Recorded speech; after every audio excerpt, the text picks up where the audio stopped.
The film opens with a young girl, Joey, scaling the cabinets in her home with the ease of a seasoned climber. Her small hands grip the wood, her feet finding footholds in the most impossible places. She moves with speed and precision, and it's clear she's no stranger to heights. As she reaches the window ledge and sits there, her gaze sweeping over the city, the thrill is palpable.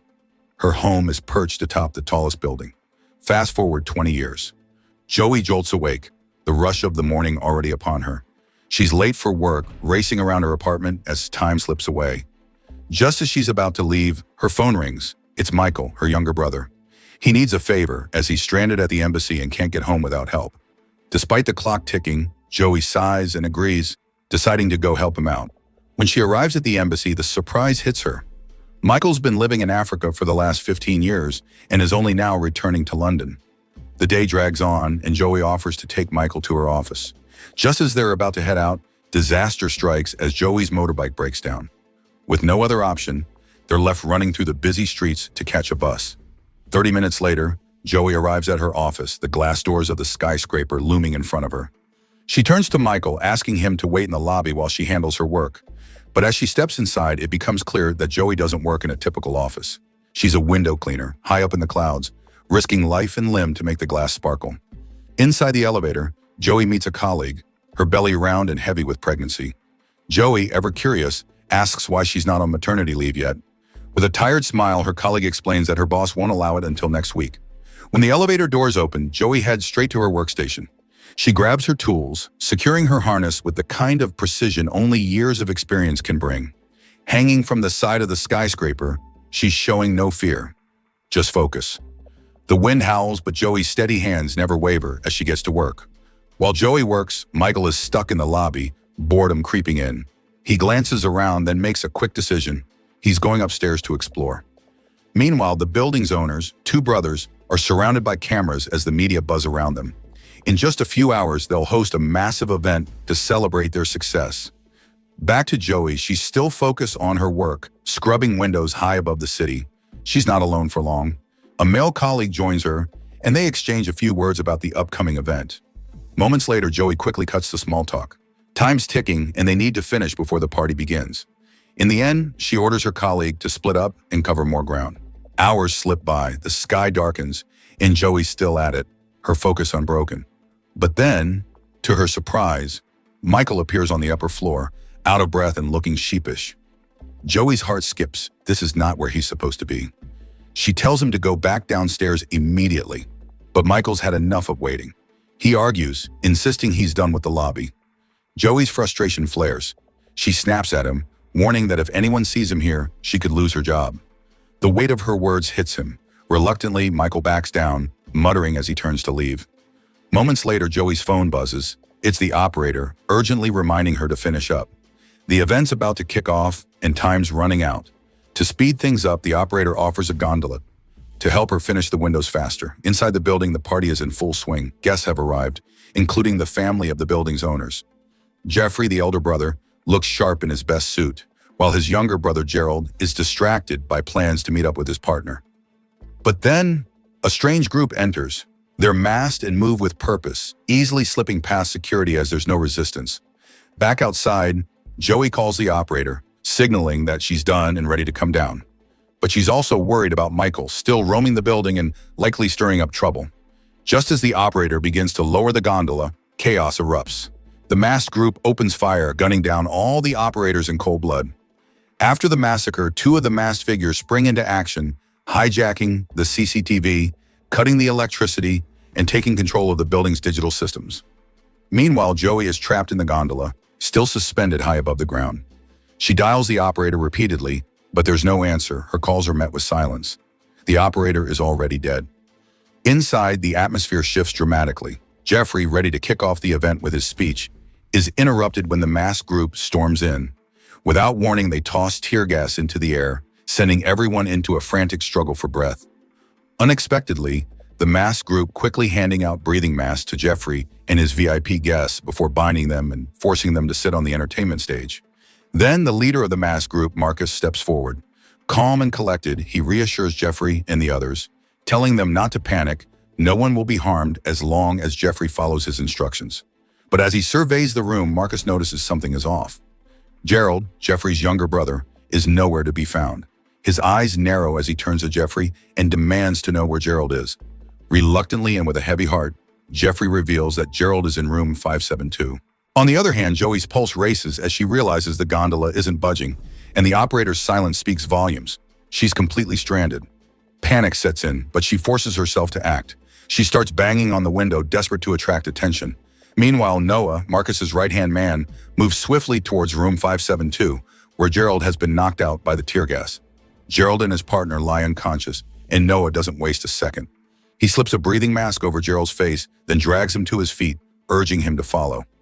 Joey watches it all unfold clearly through the glasses, her heart sinking. The building is in chaos, and the masked group is behind it. She screams, her voice barely audible over the distance, praying someone below will hear her, but her cries fall on deaf ears. At the same time, Michael is trapped in a room of his own. The gas still lingers in the air, thick and suffocating.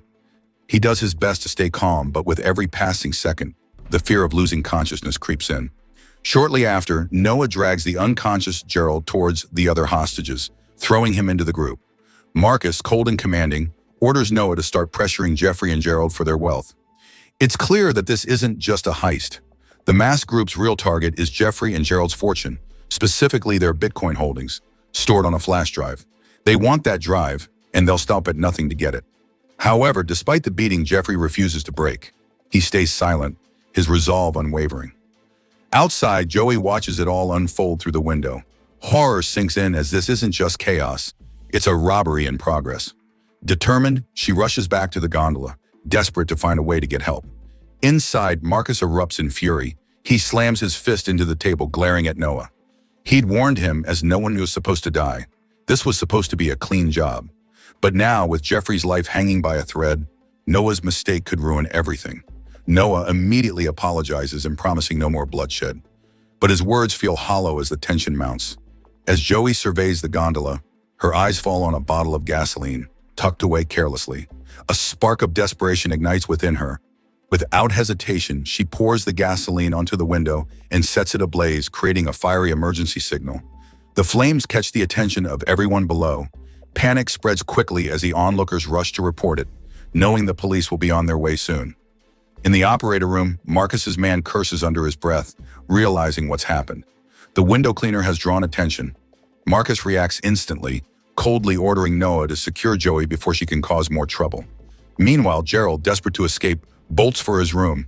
But Marcus and one of his female accomplices are hot on his heels, determined not to let him slip away. Back with Joey, Noah finds the gondola and spots her still inside. But this time, she's ready. Before he can act, she pulls a screwdriver from her pocket and jams it into the mechanism, halting the gondola's ascent. The system jams, and Noah's plan goes up in smoke. On the other hand, Gerald reaches the room, his hand trembling as he dials the police. But before he can make the call, Marcus and one of his men burst in, guns drawn. Marcus slams Gerald against the wall, demanding cooperation. With cold fury, Marcus strikes Gerald, promising not to hurt him if only he reveals where the flash drive with the Bitcoin is hidden. Gerald is about to speak when Noah enters, gun in hand, aiming it directly at him. Marcus quickly orders Noah to lower his weapon, reminding him they agreed not to kill anyone. But then, without warning, Noah pulls the trigger. Marcus collapses, shock and disbelief in his eyes. Noah doesn't flinch. He looks at Gerald and mutters an apology, revealing he's never liked Marcus. With that, Noah declares himself the new leader, free to do as he pleases. He shoots Gerald in the leg, dragging him back to the interrogation room with the other hostages, all while a grim smile spread across his face. Moments later, sirens wail. The police are here. Joey's emergency signal has worked, but it may already be too late. As the rescue team prepares to lift Joey from the gondola, disaster strikes. Joey slips, her grip faltering. For a terrifying moment, she's dangling dangerously. But with remarkable calm, Joey contacts Detective Ruth, who's on the ground below. Surprisingly, they're not strangers as Joey and Ruth know each other. Joey's voice is steady as she tells Ruth the priority isn't her rescue. The hostages inside the building are the real concern. The robbers are holding them captive, and the police need to act fast. At that moment, Joey assures Ruth she can make it back up on her own, but the clock is ticking for the others. Back inside, Noah's desperation reaches a new height. He strapped bomb vests to all the hostages, the bombs wired to a wristwatch ticking on his arm. If his pulse stops, they all die. He's cornered, surrounded by the police, and he knows the stakes are higher than ever. Soon, Noah calls Ruth directly. His voice is cold, threatening, as he warns the police not to make any move to enter or disrupt his plans. But Ruth remains unshaken. With a fire in her voice, she tells him it's her duty to hunt down criminals like him, and she's not backing down. Noah's voice crackles over the line again, cold and unyielding. He warns Ruth that if any officer attempts to take him down, the entire building will go up in flames. The bombs strapped to the hostages are just the beginning. Noah has planted explosives on the lower floors, and he'll detonate them the moment the police make a move. Ruth, determined not to let the criminals win, orders her team to move in cautiously. But the moment they do, disaster strikes. A massive explosion rips through the building, sending shockwaves through the air. The blast confirms what Ruth feared. Noah's threats were no bluff. Stunned, Ruth makes a hard call. She cannot risk any more lives. With a heavy heart, she pulls her team back and decides to monitor from the outside, unwilling to endanger the hostages further. Just then, her phone buzzes. It's Joey. Concerned, she asks about the explosion. Ruth's response is grim. She explains the horror of Noah's setup. His wristwatch, connected to the bombs, is the key. If his pulse stops, the building goes down with him. Joey's voice cuts through the tension, firm and steady. Ruth, stay calm. It's my turn now. Ruth listens in shock as Joey reveals the truth that she's not just a window cleaner.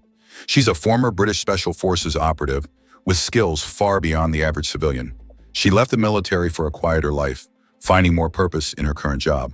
Meanwhile, inside the building, Noah tightens his grip on Gerald, relentless in his questioning. He demands to know the location of the flash drive that contains the Bitcoin, his patience thinning. Gerald stands firm, refusing to break, his silence defying Noah's every threat. Outside, Joey is working furiously, trying to break through a thick window to gain entry. The glass is brutal. Every strike feels futile. She pushes herself to the limit, her body aching, exhaustion creeping in. Just as she's about to give up, a loud crash shatters the air. Someone from inside smashes the glass and pulls her through. Joey's heart leaps. It's Michael. Alive.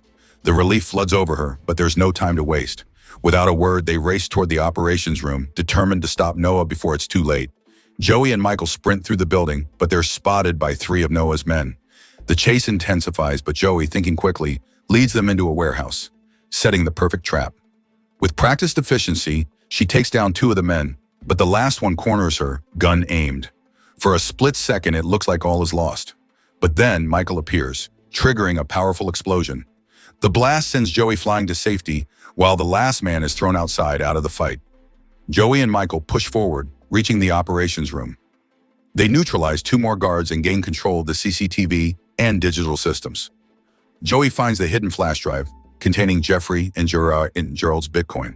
She then takes action, contacting Noah and informing him that she holds the flash drive. With no time to waste, she heads to the storage room to meet Noah. Before heading out, Joey quickly calls Ruth, informing her that all systems are back online and Noah can no longer control the building. With the way clear, Ruth immediately orders the rescue team into action. Joey turns to Michael, urging him to head to the lobby and wait for the rescue team. At first, he hesitates, but Joey reassures him, insisting that it's for his safety. Reluctantly, Michael agrees and heads toward the elevator. Joey takes a deep breath, her focus narrowing as she heads toward the storage room where Noah is waiting. When she arrives, she's met with a surprise. Noah has brought 2 of his men with him. Without hesitation, Joey takes them down quickly, her body moving with deadly precision. Only after they're neutralized does she turn her full attention to Noah, ready for the final confrontation. Elsewhere, the police move quickly, infiltrating the hostage room with precision. They take down Noah's guards in a matter of seconds and rescue the hostages, including Gerald, still wearing the bomb vest. Meanwhile, in the storage room, Joey faces Noah. His eyes lock onto hers as he demands the flash drive, promising to release the hostages in exchange. But Joey doesn't trust him. Not with that high-tech wristwatch on his arm, the one that could trigger the bombs if his pulse stops. She watches him closely, waiting for a mistake. Suddenly, Noah strikes and the room erupts into chaos.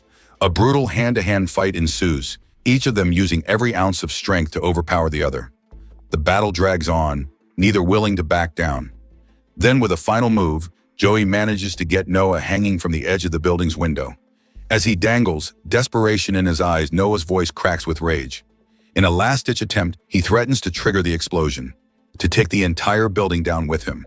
With a calm, unwavering smile, Joey looks down at Noah, her voice steady. Jump. In the heat of their fight, Joey had slipped the wristwatch off Noah's arm and onto her own, a silent victory in the chaos. In one swift motion, she overpowers him, and with a final, decisive throw, sends Noah flying out of the window. The building is safe, and Noah's reign of terror is over. 30 minutes later, the scene shifts to the evacuation. The medical team moves quickly, guiding the hostages to safety. As Joey steps away from the chaos, Ruth approaches, gratitude and admiration in her eyes. She thanks Joey for her incredible bravery, even offering her a spot on the police force. But Joey simply shakes her head, a smile on her lips. I prefer being a window cleaner, she says, content with her simpler life. Michael appears soon after, and without a word, they share a heartfelt embrace. But then Michael reveals something that takes Joey by surprise.